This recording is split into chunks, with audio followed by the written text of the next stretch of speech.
In the dusty railroad towns of 1885 Iowa, where dreams traveled by train and hope arrived in carefully penned letters, few stories captured hearts quite like the tale that unfolded in Cedar Falls.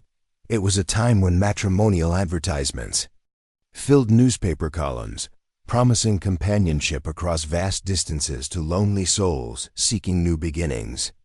But among all the arranged unions and pragmatic partnerships that define frontier marriages, none would test the true meaning of love and acceptance, quite like the bond between Emma Clark and Thomas Mitchell. Before we jump back in, tell us where you're tuning in from, and if this story touches you, make sure you're subscribed, because tomorrow I've saved something extra special for you.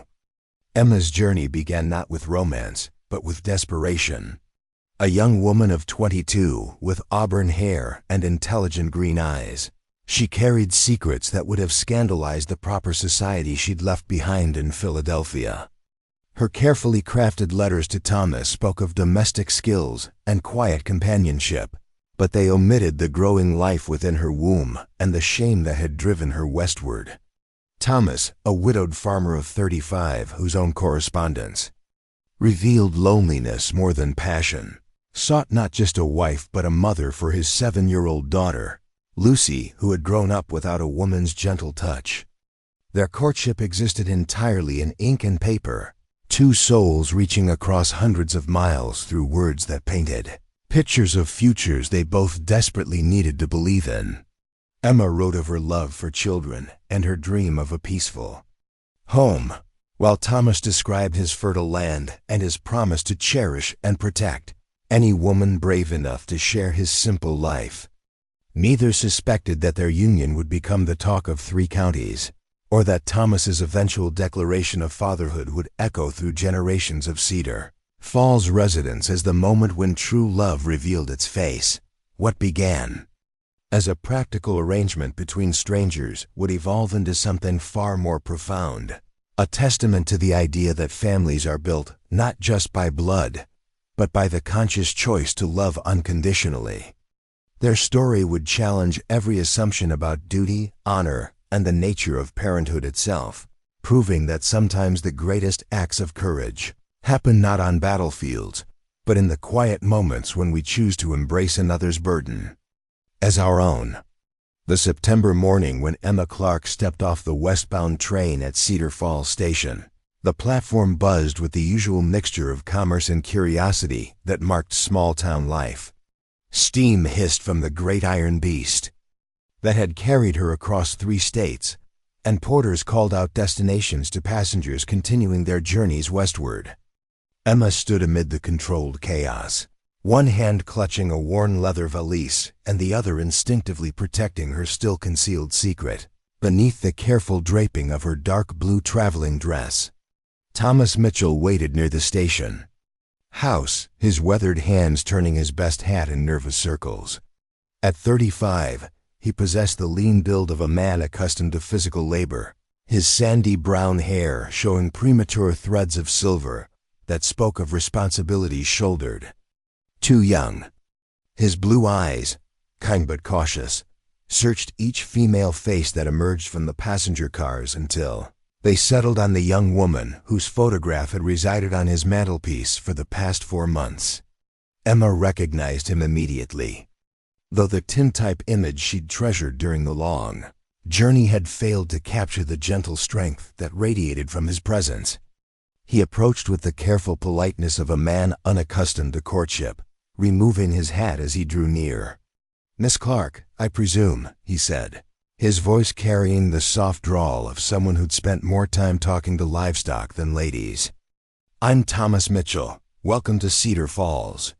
"Mr. Mitchell," Emma replied, offering a small curtsy that felt both appropriate and hopelessly formal, given their circumstances. "Thank you for meeting me." The journey was quite pleasant, though. Longer than I anticipated. Thomas nodded, uncertain how to proceed with this woman who would shortly become his wife. Their correspondence had been warm but proper, discussing practical matters and shared values, rather than the intimate details that most couples would know before exchanging vows. He gestured toward a modest wagon, hitched to two sturdy horses. "I've brought the wagon to carry your belongings," he said, glancing at her single valise with some surprise. "Is this all you've brought with you?" Emma's cheeks colored slightly. The truth was that she'd fled Philadelphia with only the clothes she could carry and the small inheritance that had purchased her train ticket. Everything else belonged to a life she could never return to, a world that would never forgive what they would surely call her fall from grace. "I prefer to travel light," she replied simply. "I've found that new beginnings are easier when one isn't burdened by too many reminders of the past." Something in her tone made Thomas study her more carefully. He'd expected nervousness from a mail-order bride meeting her intended husband for the first time, but Emma carried herself with a composure that suggested deeper currents beneath her calm surface. There was a quality about her that reminded him of someone trying very hard not to look over her shoulder. "Well then," he said, lifting her valise into the wagon bed, "I suppose we should head to the boarding house so you can rest and refresh yourself before this evening." The plan they'd agreed upon in their letters called for a quiet ceremony that very day, performed by Pastor Brooks in the simple white church that served Cedar Falls' spiritual needs.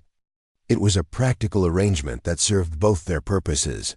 Thomas needed a wife and mother for Lucy, while Emma needed the protection and respectability that marriage could provide.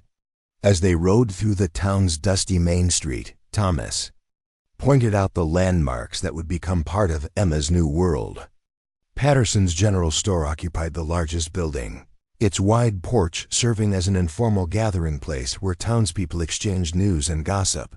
Dr. Reed's medical practice sat next to the small building that housed both the post office and telegraph office, while the Cedar Falls Inn provided accommodation for traveling salesmen and other temporary visitors. "It's not Philadelphia," Thomas said, misinterpreting Emma's thoughtful silence as disappointment. "But it's a good place to raise children. The people here look out for each other, mostly." Emma turned to study his profile as he spoke. There was something in the way he mentioned children that suggested deeper feelings than their practical correspondence had revealed. She thought of Lucy, the motherless child whose photograph Thomas had included in one of his letters, and wondered if this little girl might prove to be either her salvation or her greatest challenge. "Tell me about your daughter," she said softly. "Lucy, does she know about our arrangement?" Thomas's expression softened in a way that revealed the depth of his love for his child. "She does. She's been without a mother since she was 3. And she's eager for female companionship, perhaps too eager. I hope you won't be overwhelmed by her enthusiasm." "I'm sure we'll manage well together," Emma replied, though her heart fluttered with anxiety about the responsibilities awaiting her. She'd written honestly about her love for children, but caring for one's own flesh and blood was different from accepting responsibility for another woman's child, especially when her own circumstances remained so precarious. The boarding house where Thomas had arranged for Emma to spend her final hours as a single woman was a tidy 2-story building run by Mrs. Adelaide Foster, a widow whose sharp eyes missed nothing that occurred within her establishment. She greeted Emma with the polite curiosity reserved for newcomers in small towns, though her gaze lingered thoughtfully on Emma's carefully modest dress and pale complexion. Preparing and narrating this story took us a lot of time, so if you are enjoying it, subscribe to our channel. It means a lot to us. Now back to the story. "You'll want the blue room on the 2nd floor," Mrs. Foster announced, leading them upstairs with brisk efficiency. "It has the best light for preparing oneself for important occasions. I trust you'll find everything you need for this evening's ceremony."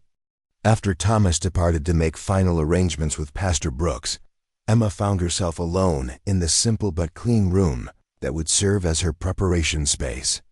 She unpacked her few belongings slowly, each item a reminder of the life she was leaving behind. Her finest dress, a deep green silk that her mother had insisted upon for special occasions, would serve as her wedding gown. It was the last gift from a family that no longer acknowledged her existence. Sitting on the narrow bed, Emma placed her hands over her still flat stomach and wondered how long she could conceal her condition. Dr. Morrison, in Philadelphia, had estimated that she was perhaps 3 months along, which gave her perhaps 2 more months before her secret would become impossible to hide. She'd hoped that by then, she might find the courage to confess to Thomas, though the prospect terrified her.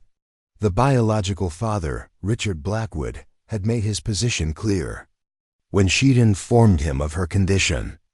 As the son of a prominent banking family, he'd viewed their relationship as a temporary amusement rather than anything approaching commitment.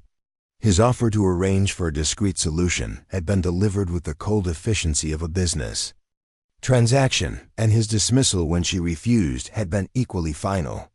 "I won't destroy my reputation for a moment's indiscretion," he'd said, adjusting his silk tie with hands that had once traced her face with seeming tenderness. "You'll need to handle this situation yourself, my dear. I'm sure a woman of your resourcefulness will find an appropriate solution." Emma had found her solution in Thomas Mitchell's earnest letters and his offer of a new life in Iowa. But as the afternoon shadows lengthened across her borrowed room, she wondered if she was trading one form of deception for another. Thomas deserved honesty, but the truth might destroy her only chance at respectability and safety. A knock at her door interrupted her troubled thoughts. Mrs. Foster entered carrying a tea tray and wearing the expression of a woman determined to extract information. "I thought you might enjoy some refreshment before this evening's festivities," the landlady said, setting down the tray with careful precision. "It's not every day we have a wedding in Cedar Falls, especially one involving our dear Mr. Mitchell." Emma accepted the offered tea gratefully, recognizing both the kindness and the probing nature of the gesture. "Mr. Mitchell seems like a good man," she replied carefully. "Oh, he is indeed," Mrs. Foster agreed, settling herself in the room's single chair with the air of someone prepared for a lengthy conversation. "Lost his dear wife Margaret to fever 5 years ago. Tragic situation, leaving him with little Lucy and a farm to manage alone. The whole town's been hoping he'd find someone suitable to help him." The older woman's eyes studied Emma with sharp intelligence. "Of course, taking on a ready-made family requires a special kind of woman. I hope you're prepared for the challenges that await you." There was something in Mrs. Foster's tone that suggested layers of meaning beyond her words.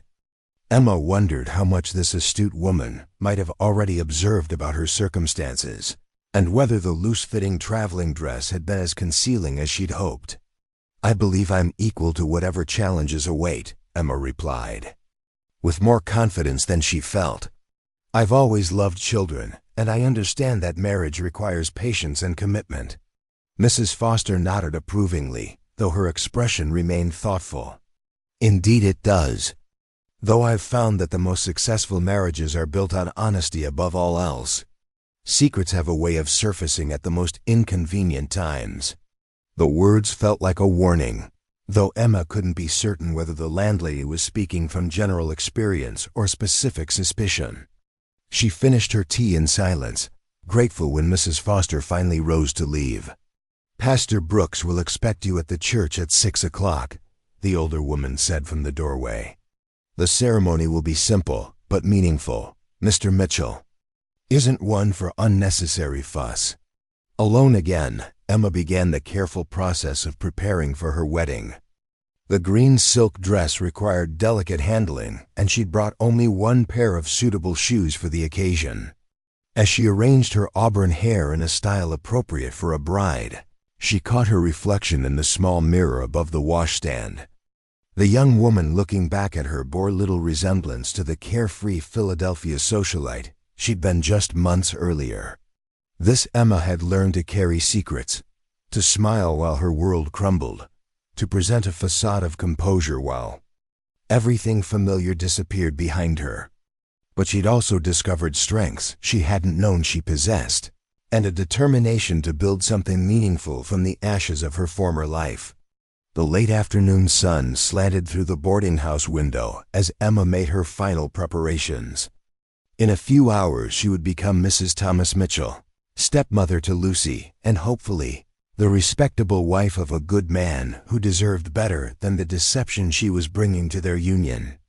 But as she pinned her small hat in place and gathered her courage for the walk to the church, Emma allowed herself to hope that perhaps someday she might find a way to transform this marriage of convenience into something approaching the love she'd once believed in. The sound of wagon wheels on the street below announced Thomas's return, and Emma felt her heart begin to race with a mixture of anticipation and terror. Her new life was about to begin, built on the foundation of hope, and the dangerous secret she carried within her. Only time would reveal whether love could grow from such uncertain soil, or whether the truth she concealed would ultimately destroy the fragile future she was about to claim.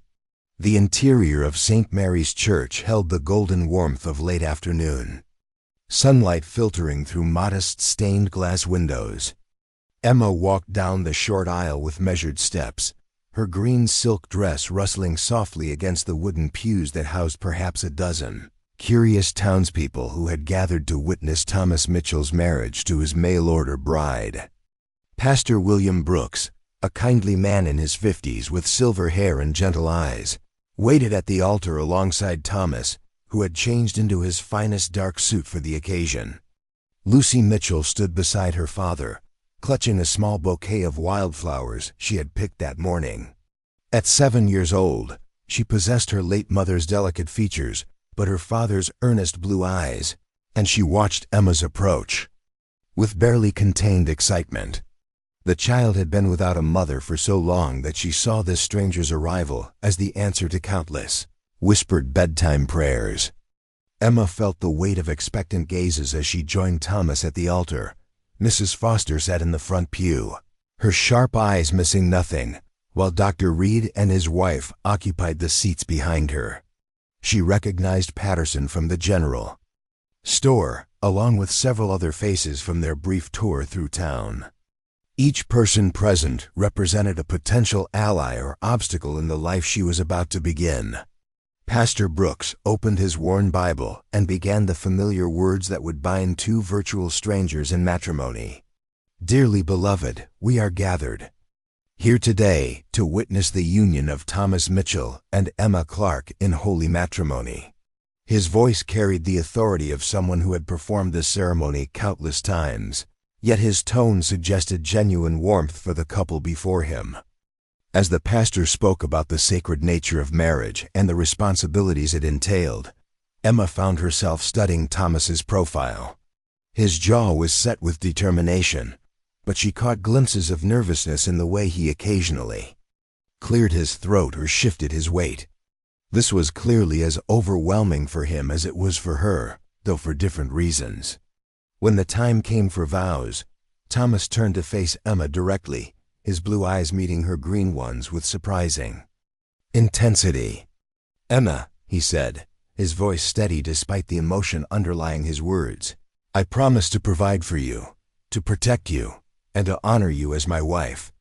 I vow to treat you with kindness and respect, and to include you as a full partner in building our family's future." Emma's throat tightened as she realized the sincerity behind his simple words. Here was a man offering her everything she'd lost when her world collapsed in Philadelphia, and she was accepting it under false pretenses. Her own vows felt like lead in her mouth as she promised to love, honor, and cherish him, knowing that she carried another man's child within her womb. "Do you, Thomas, take Emma to be your lawfully wedded wife, to have and to hold, in sickness and in health, for richer or poorer, until death do you part?" "I do," Thomas replied without hesitation. "Do you, Emma, take Thomas to be your lawfully wedded husband, to have and to hold, in sickness and in health, for richer or poorer, until death do you part?" Emma's pause lasted only a heartbeat, but in that moment she felt the full weight of the deception she was committing. "I do," she whispered, the words barely audible in the quiet church. Pastor Brooks smiled as he pronounced them husband and wife, and Thomas leaned forward to place a chaste kiss on Emma's cheek. The small congregation applauded politely, and Lucy rushed forward to embrace her new stepmother with enthusiasm that brought tears to Emma's eyes. "Welcome to our family," the little girl said with the solemn importance of someone making an official pronouncement. "I helped Papa pick flowers for your room, and I can show you where Mama's garden used to be if you want to plant new things." Emma knelt to Lucy's level, touched by the child's immediate acceptance. "I would love that very much," she replied honestly. "Perhaps we can decide together what to plant for next spring." The simple reception that followed took place in the church's fellowship hall, where the ladies of the congregation had prepared a modest feast of roasted chicken, fresh bread, and seasonal vegetables. Mrs. Patterson had contributed a cake decorated with autumn leaves fashioned from colored icing, and someone had strung lanterns to create a festive atmosphere. Emma found herself the center of attention as the townspeople approached to offer congratulations and introductions. Each conversation felt like a test, as curious neighbors probed gently for information about her background and her reasons for traveling so far to marry a man she'd never met. "Such a brave thing you've done," commented Mrs. Helen Crawford, the wife of the town's banker and clearly a woman of some social standing. "Leaving civilization to settle in our little community. I do hope you won't find country life too challenging." After the amenities of Philadelphia, Emma detected something calculating in the woman's smile, as if she were filing away information for future use. "I find that happiness has more to do with the people around you than with material conveniences," Emma replied diplomatically. Dr. Samuel Reed proved more welcoming, though his professional eye seemed to assess her with medical interest. "Thomas is fortunate to have found someone willing to take on the responsibilities of an instant family," he said kindly. "Lucy's been longing for a mother's influence, and Thomas could certainly use help managing both the farm and a growing child." "Growing children have their own special needs," Emma agreed, then felt her cheeks warm as she realized the potential implications of her words. "I mean, Lucy seems like a delightful child who will benefit from having a woman's guidance." As the evening progressed, Emma noticed how naturally Thomas interacted with his neighbors. He clearly enjoyed their respect and friendship, which spoke well of his character but also increased the pressure she felt to prove worthy of their acceptance. She watched him help serve cake to the elderly church members and listened to him discuss farming concerns with other men, gradually building a picture of the life she was joining. Lucy remained close to Emma throughout the reception, chattering about her favorite activities and asking endless questions about Emma's previous life. The child's innocent curiosity proved both touching and terrifying, as Emma struggled to construct answers that were truthful without revealing dangerous information. "Did you have lots of friends in Philadelphia?" Lucy asked, her small hand slipping trustingly into Emma's. "Some," Emma replied carefully, "but I'm looking forward to making new friends here in Cedar Falls. Papa says making friends takes time, but you seem nice already. Will you read me stories at bedtime?" "Papa tries, but he doesn't do the voices right." Emma smiled despite her anxiety. "I would love to read you stories. Perhaps you can show me which books are your favorites." As the reception wound down and guests began to depart, the reality of her situation settled over Emma with increasing weight. Tonight she would go home with Thomas and Lucy, beginning the intimate daily routine of married life with people who were essentially strangers. The farm that would become her new world waited beyond the town limits, and with it, the countless opportunities for her secret to be discovered. Thomas helped her into the wagon for the ride to his property, with Lucy chattering excitedly between them about all the things she wanted to show her new mother. The autumn evening air carried the scent of ripening apples and wood smoke from kitchen fires, creating an atmosphere of domestic peace that Emma found both comforting and overwhelming. The farm's about 3 miles out of town, Thomas explained as they left the main street behind. "It's good land, and the house is sturdy, though it's not fancy. Margaret always said she'd like to add a parlor someday, but we never quite got around to it." Emma heard the wistfulness in his voice when he mentioned his late wife and wondered how she would measure against a woman who clearly held his deepest affections. Being a replacement for someone beloved presented its own challenges, even without the complications of her current condition. The Mitchell farmhouse came into view as they crested a small hill, and Emma felt her first glimpse of hope since leaving Philadelphia.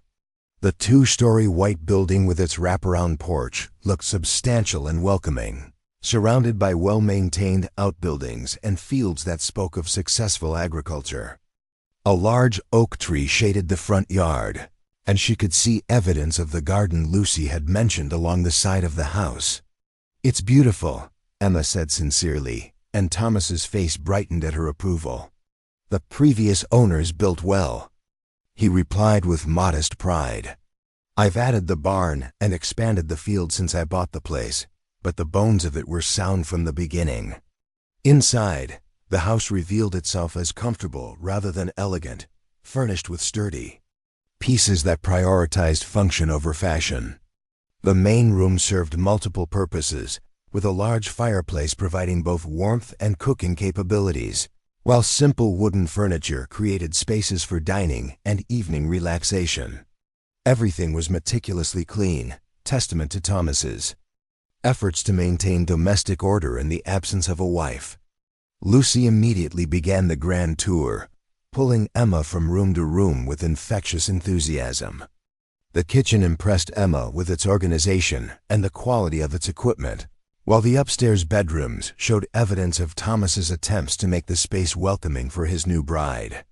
Fresh flowers sat on the dresser in what was clearly the master bedroom, and the quilts had been aired and arranged with care. "This was Mama's room," Lucy explained, leading Emma into a smaller space that had obviously been preserved as a shrine to the departed Margaret. "Papa says you might want to use her things, but only if you want to. He put them away special." Emma felt the delicacy of the situation as she observed the carefully stored belongings of Thomas's first wife. Dresses hung in the wardrobe, jewelry rested in small boxes on the dressing table, and personal items remained exactly as their owner had left them. Thomas appeared in the doorway, his expression apologetic. "I should have taken care of this before you arrived," he said quietly. "It wasn't fair to put you in this position. I can move everything to the attic if you'd prefer." Emma studied the preserved room and made a decision that surprised her with its clarity. "Perhaps we could pack things away together," she suggested gently. "I'd like to know about Margaret, and Lucy might want to keep some special items in her own room. It seems wrong to simply erase someone who is clearly loved." Thomas's expression revealed gratitude and something deeper, as if Emma had passed a test he hadn't realized he was administering. "Margaret would have liked you," he said simply, and Lucy nodded enthusiastic agreement. As the evening progressed and Lucy was tucked into bed with promises of story reading the following night, Emma found herself alone with her new husband for the first time since their brief meeting at the train station. The awkwardness of their situation settled over them both as they sat in the main room, uncertain how to navigate the intimate aspects of their arrangement. "I want you to know," Thomas began carefully, "that I don't expect anything from you that you're not ready to give. This marriage may have begun as a practical arrangement, but I hope it can grow into something more meaningful with time." Emma felt a surge of gratitude for his consideration, even as it intensified her guilt about the secret she harbored. "You're very kind," she replied softly. "I know this situation is unusual for both of us.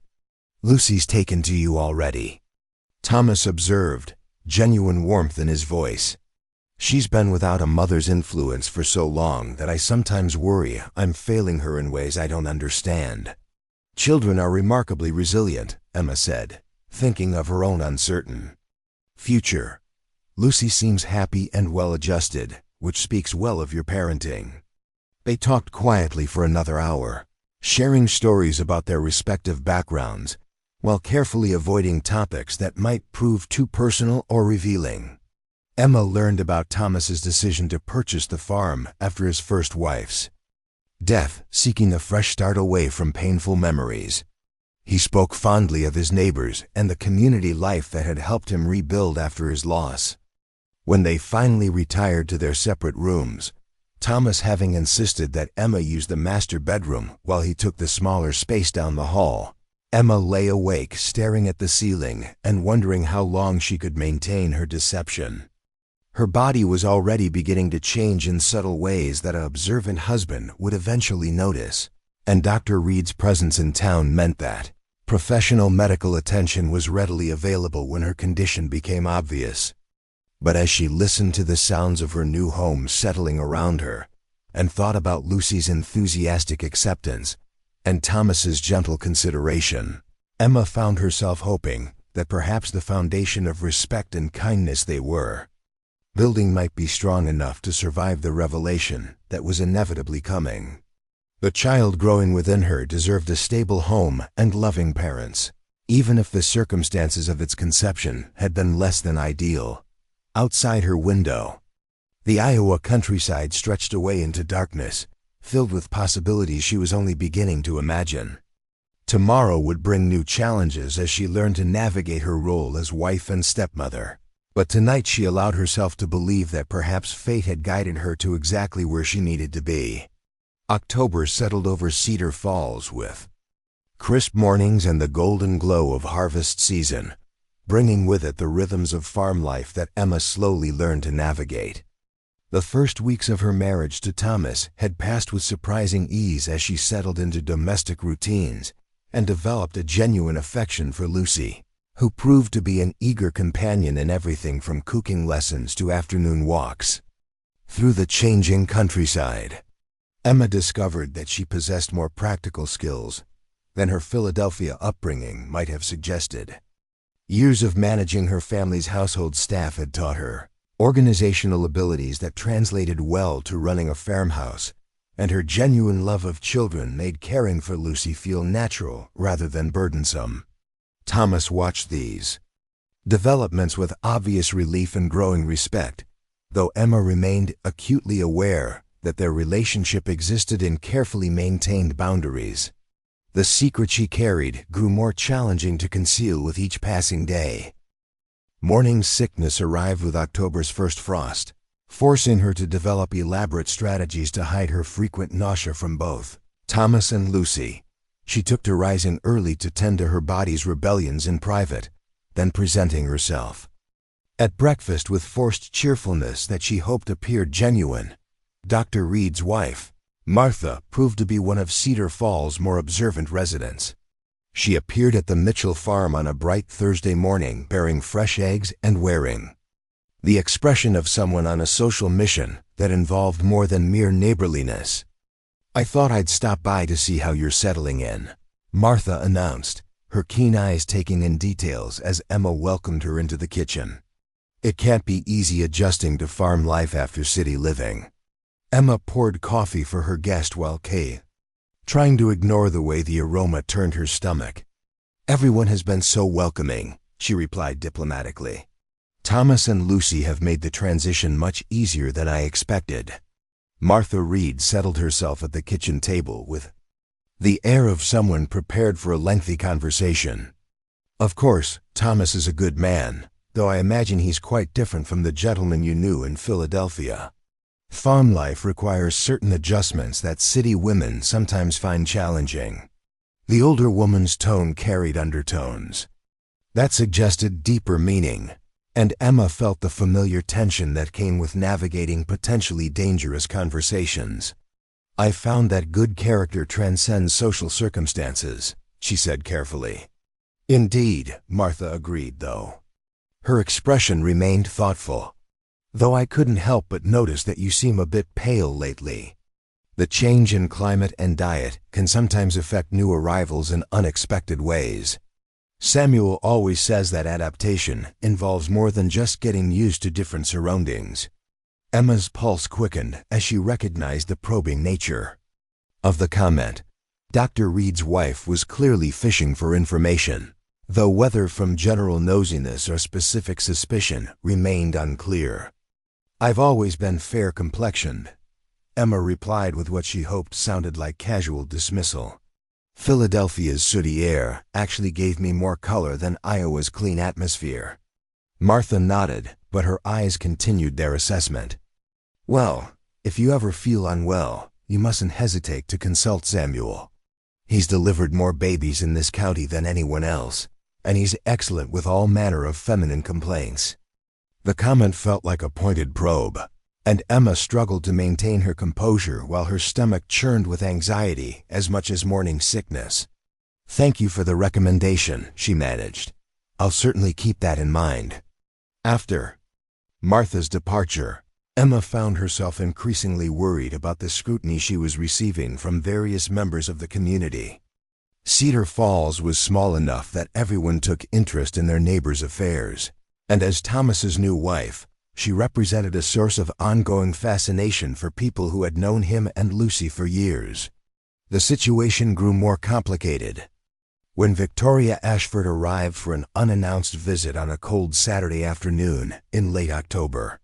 Thomas's sister swept into the farmhouse with the imperial bearing of someone accustomed to getting her way, her fashionable traveling dress and imperious manner making Emma immediately conscious of her own simple work clothes and flour-dusted apron.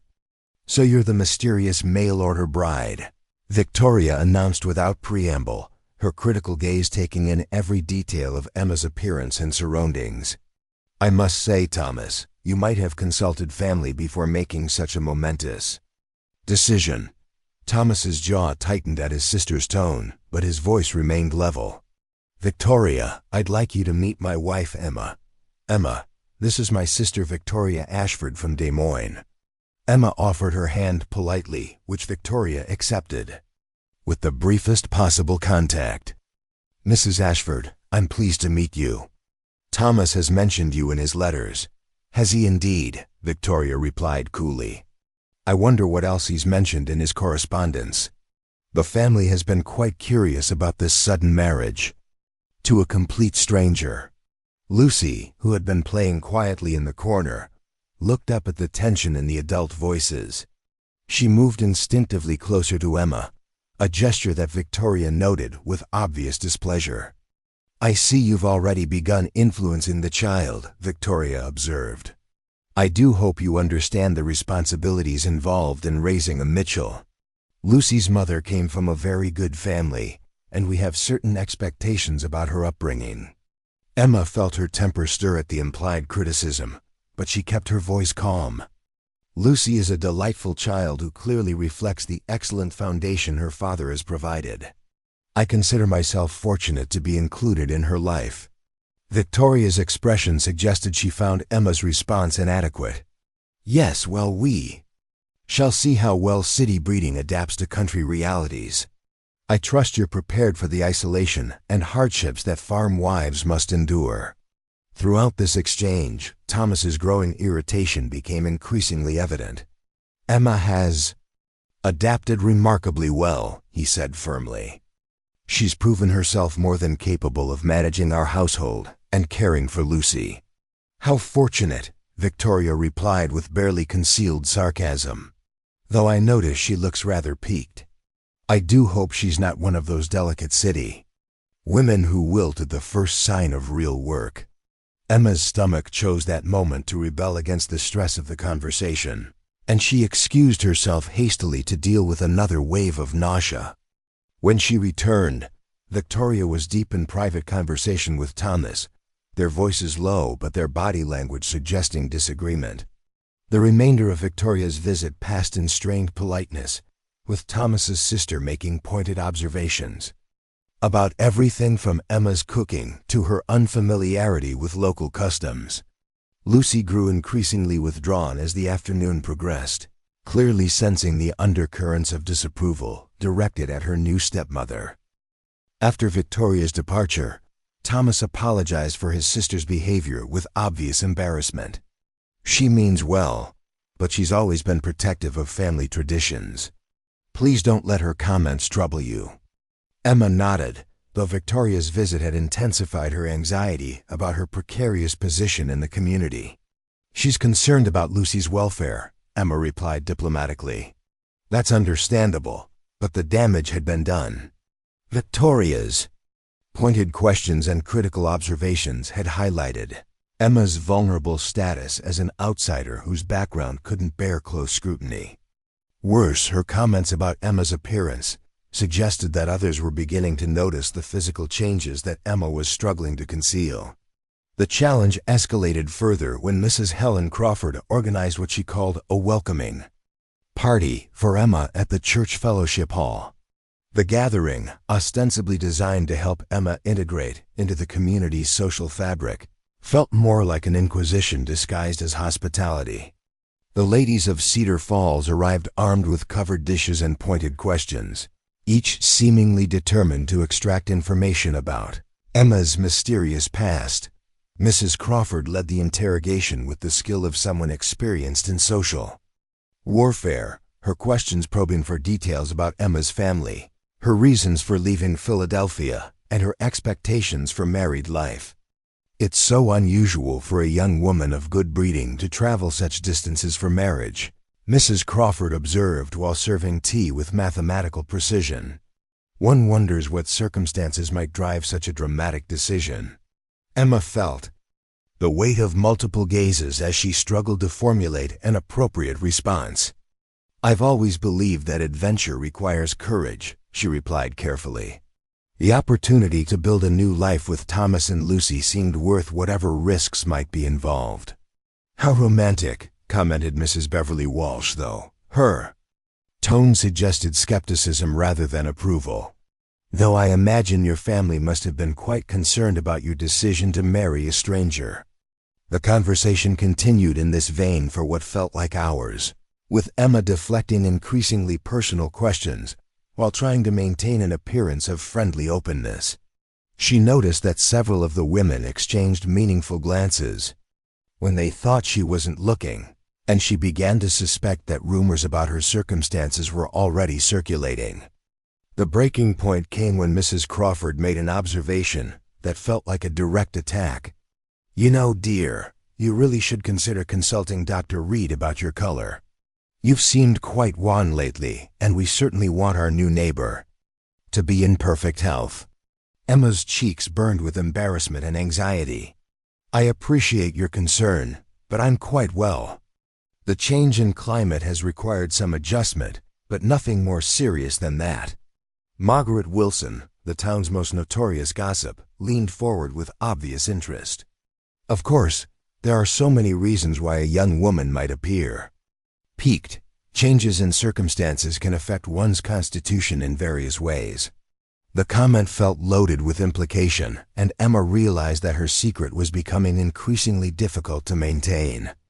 The women of Cedar Falls were clearly suspicious about something, though she couldn't be certain whether they suspected pregnancy specifically or simply sensed that she was hiding important information. When the gathering finally ended, Emma returned home feeling emotionally battered and more isolated than ever. Thomas noticed her distress and tried to offer comfort, but she found it difficult to explain her feelings without revealing the true source of her anxiety. "The ladies mean well," Thomas said gently as they sat together in the evening light. "They're just curious about someone new in their midst. It will pass once they get to know you better." Emma wanted to believe him, but she feared that getting to know her better would only intensify the problems she was facing. Her pregnancy was progressing, and soon no amount of careful dressing would be able to conceal her condition. When that moment arrived, she would face not only Thomas's reaction, but the judgment of an entire community that had already demonstrated its capacity for suspicion and gossip. Lucy, unaware of the adult tension swirling around her, continued to provide bright spots in Emma's increasingly difficult days. The child's enthusiasm for their shared activities and her obvious affection for her new stepmother reminded Emma of what she stood to lose if her deception was discovered. One evening, as Emma helped Lucy prepare for bed, the little girl looked up with the serious expression she wore when contemplating important matters. Are you happy here with us?" Lucy asked with the directness that only children could manage. Emma felt her heart clench at the innocent question. "Very happy," she replied honestly. "You and your father have given me a wonderful new home." "Good," Lucy said with satisfaction. "Because I asked God to send Papa a nice wife, and I think you're exactly what I prayed for." As Emma tucked Lucy into bed and listened to her evening prayers, she wondered what the child would think when the truth finally emerged. Would Lucy's faith in divine providence survive the revelation that her new mother had arrived under false pretenses, carrying another man's child? The approaching winter seemed to mirror Emma's increasing sense of isolation and impending crisis. Each day brought new challenges as she struggled to maintain her facade while preparing for an inevitable reckoning. The community's growing suspicion, Victoria's obvious disapproval, and her own physical changes combined to create pressure that felt increasingly unbearable. But perhaps most difficult of all was watching Thomas's growing affection for her and knowing that she was deceiving a man who deserved honesty above all else. His kindness made her deception feel more treacherous, while his obvious efforts to build a genuine marriage intensified her guilt about the foundation of lies on which their relationship was built. As November approached with its promise of longer nights and colder weather, Emma found herself wondering how much longer she could maintain her secret, and what would happen to the fragile family they were building when the truth finally came to light. The November wind carried the bite of approaching winter as it rattled the windows of the Mitchell farmhouse, where Emma stood at the kitchen sink washing breakfast dishes with trembling hands.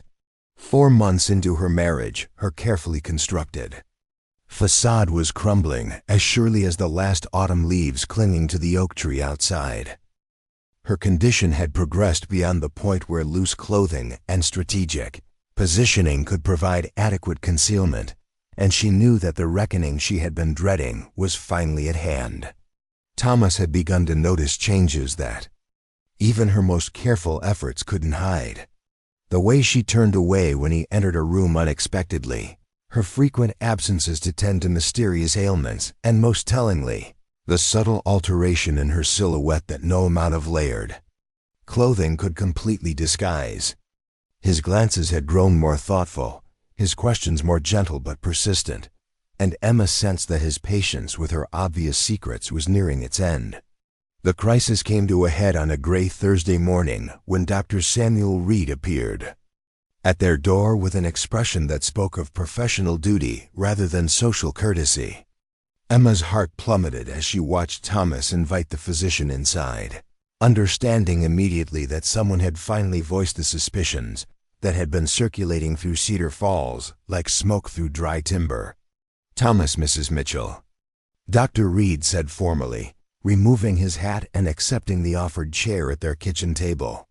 "I hope you'll forgive the intrusion, but I felt it necessary to address some concerns that have come to my attention." Emma remained standing by the stove, her hands gripping the back of a chair for support as she watched the two men regard each other with the careful politeness of a conversation that both knew would prove difficult. Thomas's expression revealed confusion mixed with growing apprehension, while Dr. Reed's professional demeanor couldn't quite conceal his discomfort with the delicate situation he was being forced to address. "What sort of concerns?" Thomas asked quietly, though his eyes moved to Emma with a sharpness that suggested he was beginning to piece together implications he had previously missed. Dr. Reed cleared his throat and adopted the careful tone physicians used when delivering unwelcome news. "Several ladies in town have expressed worry about Mrs. Mitchell's health. They've noticed certain symptoms that, in my professional opinion, warrant medical attention." The euphemistic language fooled no one in the room. Emma felt the walls closing in around her as she realized that her secret had finally been discovered by the very people she had most feared would uncover it. The gossips of Cedar Falls had apparently reached their conclusion and decided that professional intervention was required. "What symptoms?" Thomas demanded, his voice taking on an edge that Emma had never heard before. Emma has mentioned feeling tired occasionally, but nothing that seemed cause for alarm. Dr. Reed's discomfort intensified as he found himself in the position of revealing information that the patient herself had not disclosed. "Thomas, I think it would be best if I examine Mrs. Mitchell privately. Then we can discuss any findings that might require attention." Emma's composure finally cracked under the pressure of the moment. "That won't be necessary," she said quietly, her voice barely audible above the wind outside. "I know what you suspect, and you're correct." Both men turned to stare at her, Thomas with growing comprehension and Dr. Reed with the satisfaction of a diagnosis confirmed.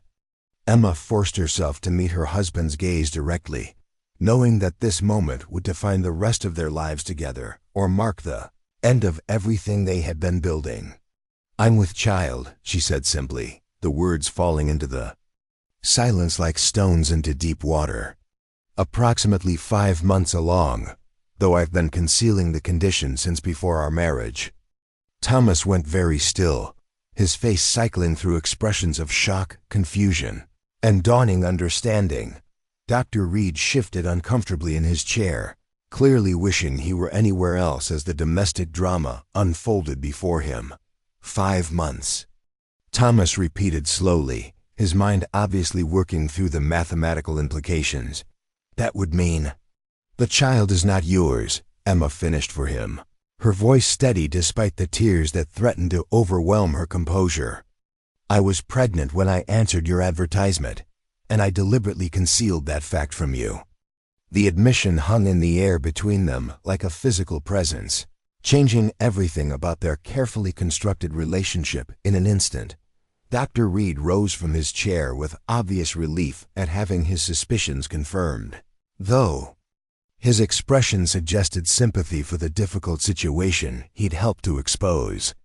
"Perhaps I should leave you both to discuss this privately," he said diplomatically. "Mrs. Mitchell, you should know that your condition appears to be progressing. Normally, though, I would recommend regular consultations as you advance. Thomas, I'm available if you need to talk through any medical concerns." After the doctor's departure, Emma and Thomas remained in their respective positions, as if frozen by the magnitude of what had just been revealed. Emma waited for the explosion of anger that she felt certain must come, while Thomas stared at her with an expression she couldn't interpret. "Who is the father?" Thomas asked finally, his voice carefully controlled. Emma closed her eyes briefly before responding. "Richard Blackwood, a banker's son in Philadelphia. When I told him about the pregnancy, he made it clear that he had no intention of acknowledging responsibility or providing support. So you decided to find a husband who would unknowingly accept another man's child as his own," Thomas said. And Emma flinched at the flatness of his tone. "Yes," she admitted, seeing no point in attempting to soften the brutal honesty of her situation. "I was desperate and frightened, and your letter suggested a kind man who might provide the security and respectability I needed." Thomas stood abruptly and walked to the window, his back rigid with tension as he stared out at the November landscape. Emma watched him struggle with the revelation, seeing the moment when their marriage of convenience transformed into something far more complicated and painful. "You've been lying to me for months," he said without turning around. "Every day, every conversation, every moment we've shared as husband and wife has been built on deception." "Not everything," Emma protested desperately. "My feelings for you and Lucy are genuine. My desire to make this marriage work, to build a real family with you, that's all been true." Thomas turned to face her then, and Emma saw pain in his expression that cut deeper than anger would have. "How can I believe anything you say now? How can I trust a woman who's proven capable of such elaborate deception?" The question struck Emma like a physical blow, but she forced herself to continue standing, to continue facing the consequences of her choices. "I know I've betrayed your trust," she said quietly. "I know I've placed you in an impossible position. But I also know that the feelings I've developed for you and Lucy are real, And I believe that we could still build something meaningful together if you're willing to try." "What about the child?" Thomas asked bluntly. "What do you expect me to do about another man's baby?" Emma felt tears finally spill over as she confronted the question that had haunted her since the moment she decided to answer his advertisement. "I don't know," she admitted. "I hoped that perhaps, if you came to care for me, you might be willing to accept the child as part of our family. But I understand if that's asking too much." Thomas resumed his position at the window, his shoulders tense with the weight of a decision that would affect multiple lives. Emma waited in agonizing silence, understanding that whatever he decided in the next few moments would determine not only her future, but that of her unborn child. The sound of approaching footsteps on the front porch interrupted their confrontation, and both turned toward the door as Lucy's voice called out her return from school. Emma felt panic rise in her throat as she realized that their daughter was about to enter a house where everything had changed in the space of a single conversation. "We can't discuss this in front of Lucy," Thomas said quietly, his protective instincts for his daughter overriding his personal turmoil. "She doesn't need to be exposed to adult problems she can't understand." Emma nodded gratefully, appreciating his consideration even in the midst of their crisis. They arranged their faces into masks of normalcy as Lucy burst through the door. With her usual enthusiasm, chattering about her day at school and the approaching Thanksgiving celebration. Throughout the afternoon and evening, Emma and Thomas maintained a facade of ordinary domestic life for Lucy's benefit, though the strain showed in their stilted conversations and careful avoidance of any direct interaction. Lucy, with the instinctive sensitivity of children, clearly sensed that something was wrong, though she couldn't identify the source of the tension that had suddenly appeared in her previously harmonious home. After Lucy was tucked into bed with her customary stories and prayers, Emma and Thomas found themselves alone again in the main room, the weight of unfinished business hanging between them like a storm cloud. Emma had spent the intervening hours preparing for the worst, mentally cataloging her few possessions and considering where she might go if Thomas decided that her deception had destroyed any possibility of continuing their marriage. "I've been thinking," Thomas said slowly, breaking the silence that had stretched between them since Lucy's bedtime, "about what you've told me and what it means for all of us." Emma braced herself for the rejection she felt certain was coming, her hands clasped tightly in her lap to keep them from trembling. "I understand if you can't forgive what I've done," she said quietly. "I know I've placed you in an impossible situation." Thomas studied her face in the lamplight, his expression unreadable. "You have," he agreed. "But I've also been thinking about Lucy and about the kind of man I want to be, both as her father and as a husband." Emma waited, hardly daring to breathe as she sensed that he was working towards some kind of decision that would affect all their futures.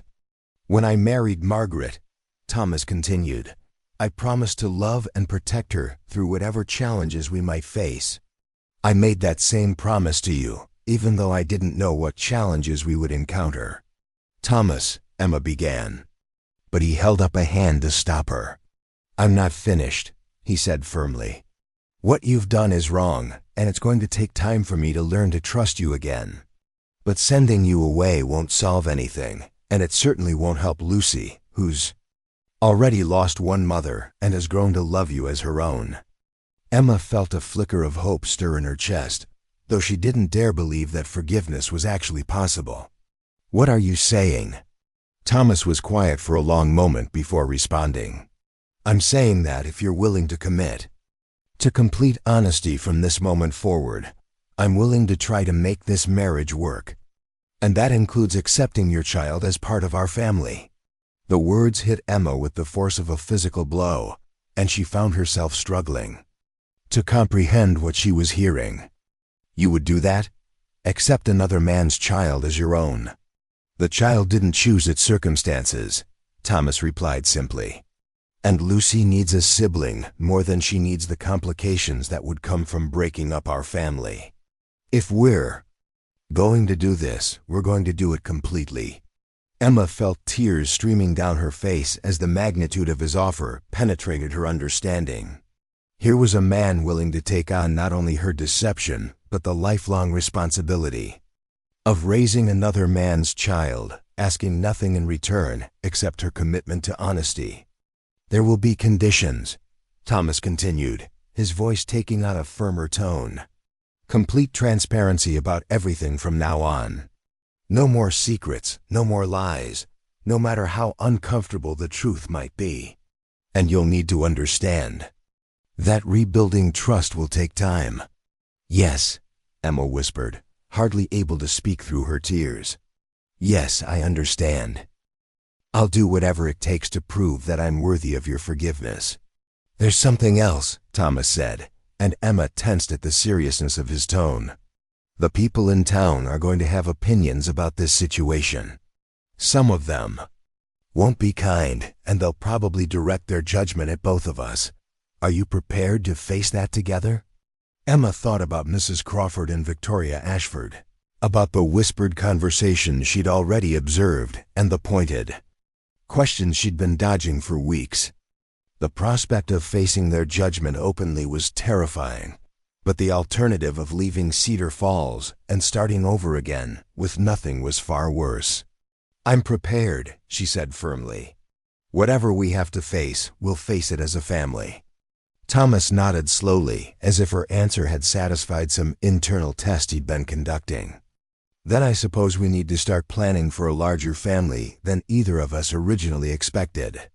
The simple statement carried implications that took Emma's breath away. He wasn't just accepting her child. He was embracing the idea of raising it as his own, with all the love and protection that such a commitment implied. Thomas, she began, then stopped, unable to find words adequate to express her gratitude for his extraordinary generosity.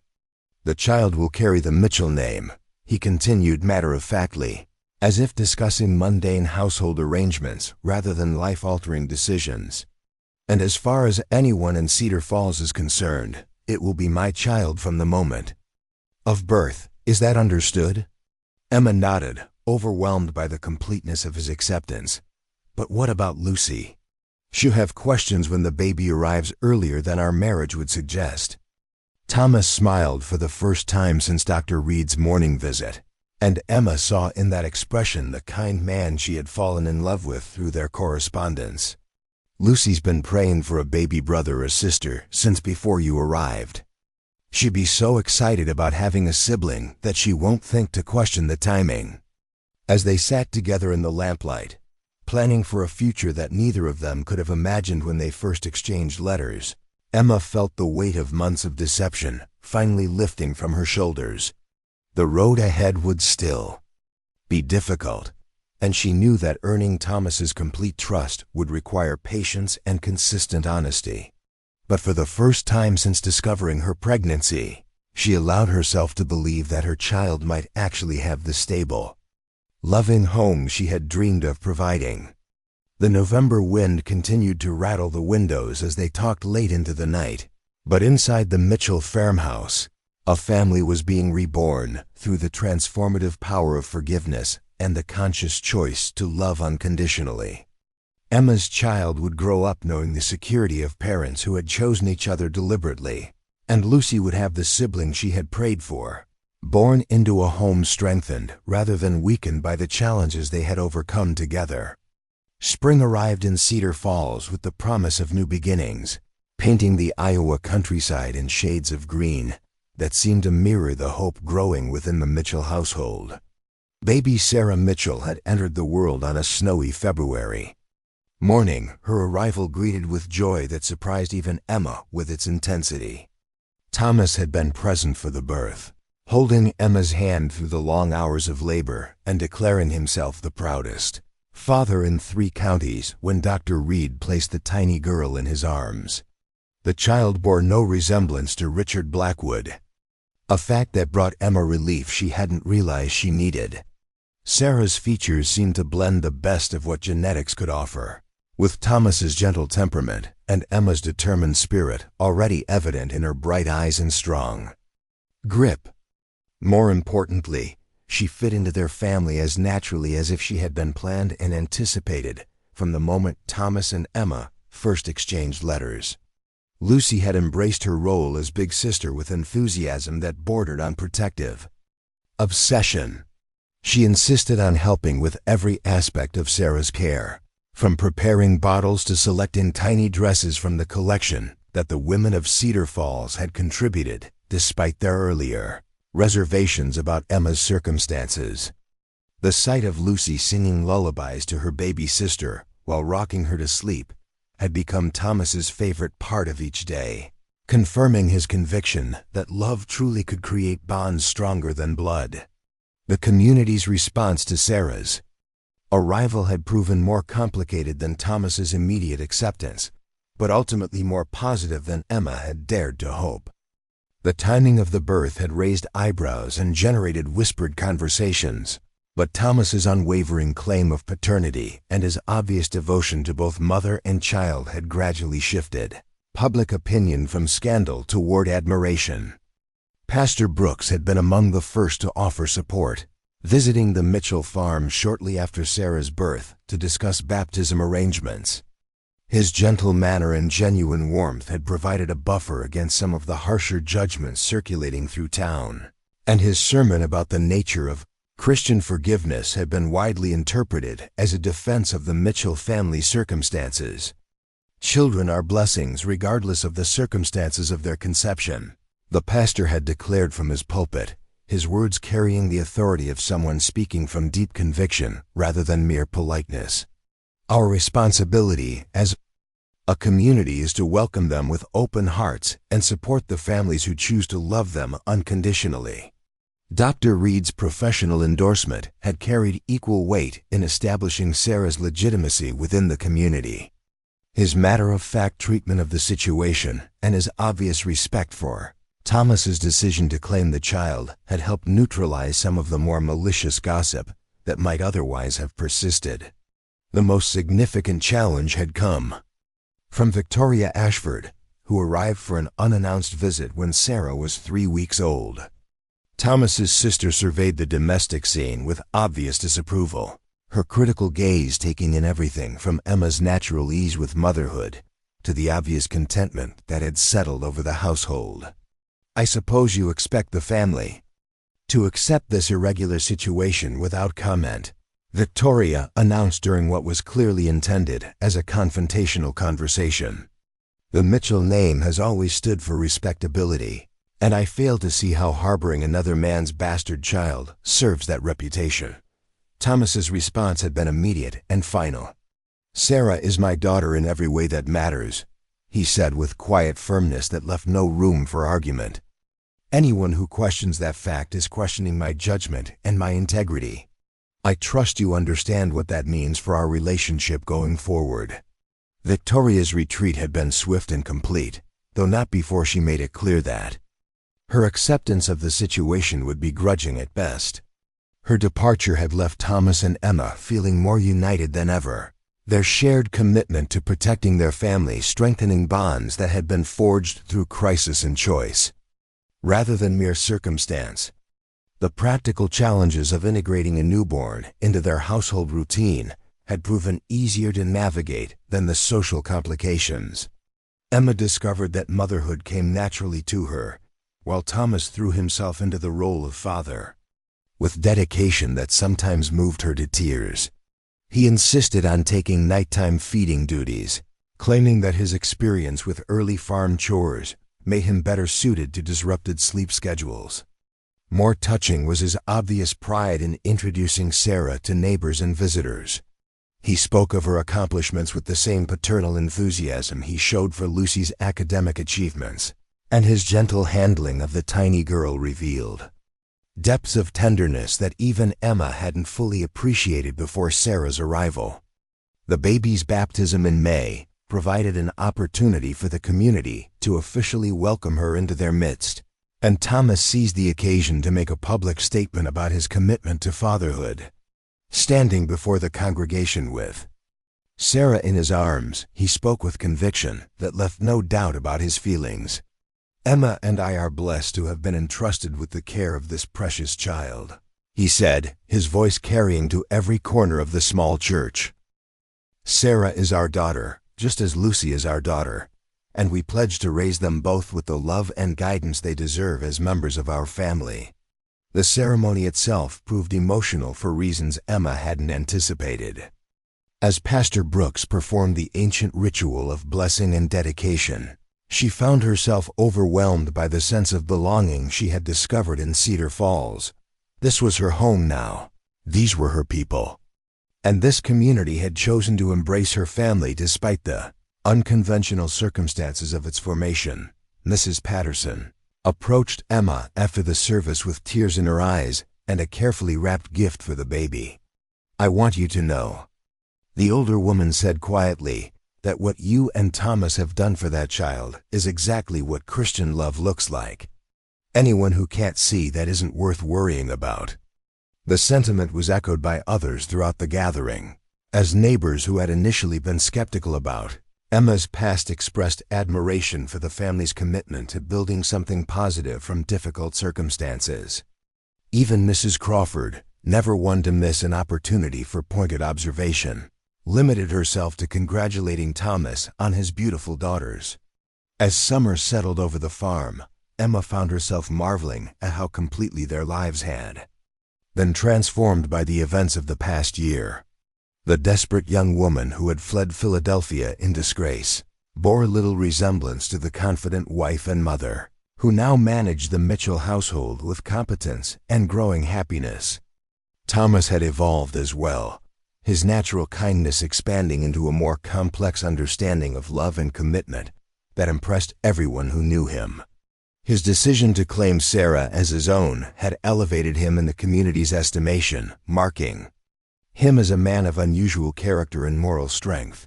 The practical aspects of their partnership had developed into something approaching the romance that neither had dared to expect from their arranged marriage.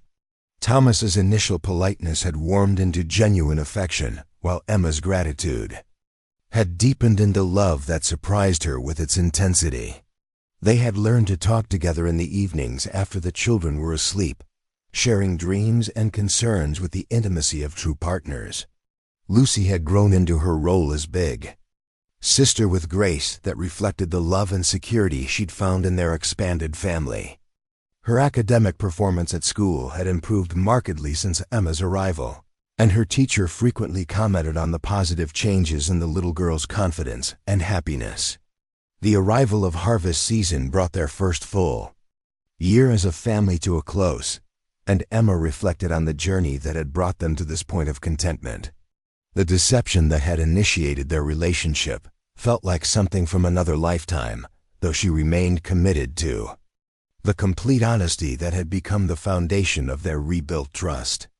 Sarah had grown into a healthy, happy baby who charmed everyone she encountered with her ready smiles and peaceful temperament. Dr. Reed pronounced her development excellent during regular checkups, and his wife Martha had become one of Emma's closest friends, their shared experiences as mothers creating a bond that transcended their earlier wariness. The financial success of Thomas's farming operation had provided security that allowed Emma to focus on domestic concerns without the anxiety that had plagued her early months in Cedar Falls. Thomas had expanded his cultivation and added dairy cows to their operation, creating prosperity that supported their growing family comfortably. As autumn painted the countryside in brilliant colors, Emma often found herself standing on their front porch in the evenings, Sarah in her arms and Lucy at her side, watching Thomas complete his daily chores with the satisfaction of a man content with his life's work. These moments of domestic peace represented everything she had hoped to find when she first answered his advertisement, though the path to achieving them had proven far more complex than either had anticipated. The anniversary of their wedding approached with significance that both recognized as a milestone worth celebrating. They had survived the crisis that could have destroyed their marriage before it truly began, and they had built something genuine. From the ruins of deception and the promise of forgiveness, Thomas surprised Emma by planning a small celebration that included Pastor Brooks and their closest friends, marking not just their wedding anniversary, but their commitment to the future they were building together. As he raised his glass in a toast during the intimate gathering, his words captured the transformation that had taken place in their lives.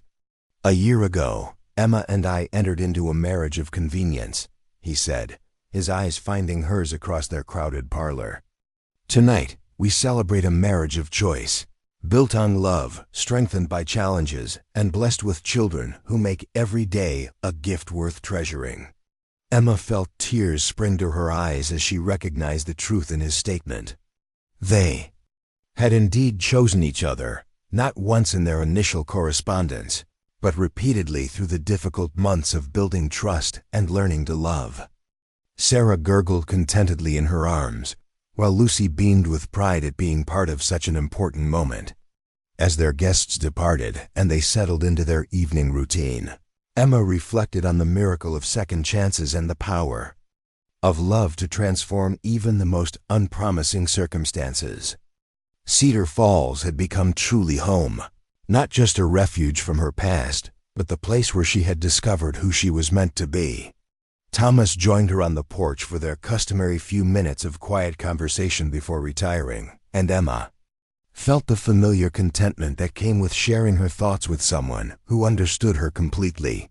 Sarah slept peacefully in her cradle nearby, while Lucy's gentle breathing could be heard through the open window of her bedroom. "Any regrets?" Thomas asked softly, echoing a question that had become something of a private tradition between them. Emma considered the year that had brought her from desperate deception to genuine happiness, from isolation to belonging, from shame to pride in the family they had created together. "None," she replied with complete honesty. "Not a single one." The Iowa sky stretched endlessly above them, filled with stars that seemed to promise infinite possibilities for their future together. Tomorrow would bring new challenges as they continued building their life in Cedar Falls, but tonight they could rest in the knowledge that love had indeed conquered the obstacles that might have destroyed them. Their story had become legend in the community, though not in the way Emma had once feared. Instead of serving as a cautionary tale about deception and scandal, the Mitchell family represented hope for redemption and the transformative power of choosing love over judgment. Sarah would grow up knowing that she was wanted and cherished, while Lucy would understand that families could be built through commitment as surely as through blood. As they prepared to go inside, Thomas took Emma's hand with the gentle familiarity that had developed between them over months of shared joys and sorrows.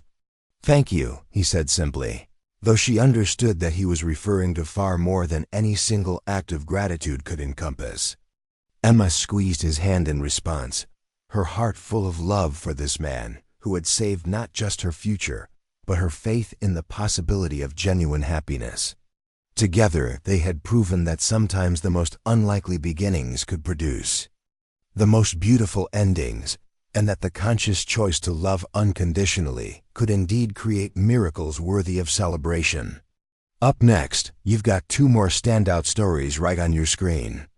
If this one hit the mark, you won't want to pass these up. Just click and check them out.